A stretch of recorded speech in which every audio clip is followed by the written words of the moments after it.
Tollywood young and talented hero Sandeep Kishan తన కెరియర్లో వైవిధ్యమైన పాత్రలతో ప్రేక్షకులను అలరిస్తూనే ఉన్నారు. ప్రయోగాత్మక చిత్రాలకు కేర్ ఆఫ్ అడ్రస్ గా నిలిచే సందీప్ ఇప్పుడు తన కెరియర్లో అత్యంత ప్రతిష్టాత్మకమైన ప్రాజెక్టులతో మన ముందుకు వస్తున్నారు. అదే పవర్ పేట. చాలా కాలంగా ఫిల్మ్ నగర్ వర్గాల్లో చర్చనీయాంశంగా మారిన ఈ చిత్రంపై తాజాగా అధికారిక ప్రకటన వెలువడింది. సందీప్ కిషన్ నటుడిగా ప్రయాణం మొదలుపెట్టి విజయవంతంగా 16 ఏళ్లు పూర్తి చేసుకున్న సందర్భంగా చిత్ర బృందం ఒక సాలిడ్ అప్డేట్ ఇచ్చింది. ఈ సందర్భాన్ని పురస్కరించుకొని విడుదల చేసిన సినిమా పోస్టర్ ఇప్పుడు సోషల్ మీడియాలో వైరల్ అవుతోంది. ఈ పోస్టర్ కేవలం ఒక ప్రకటన మాత్రమే కాదు, సినిమా కథలోని తీవ్రతను కూడా సూచిస్తోంది. విడుదలైన పోస్టర్ లో చెస్ బోర్డ్ పై రక్తపు మరకలు, పక్కనే ఒక ఎర్ర గులాబీ డిజైన్ చేసి ఉంది. ఇది చూస్తుంటే సినిమా చాలా ఇంటెన్స్ గా ఉండబోతోందని అర్థమవుతోంది.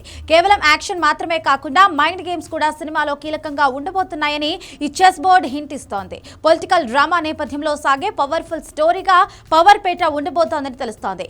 రౌడీ ఫెలో, చల్ మోహన్ రంగా, గ్యాంగ్స్ ఆఫ్ గోదావరి వంటి చిత్రాలతో తనకంటూ ఒక ప్రత్యేక గుర్తింపు తెచ్చుకున్న కృష్ణ చైతన్య ఈ చిత్రానికి దర్శకత్వం వహిస్తున్నారు. మెలోడీ బ్రహ్మ మణిశర్మ ఈ చిత్రానికి సంగీతాన్ని అందిస్తున్నారు.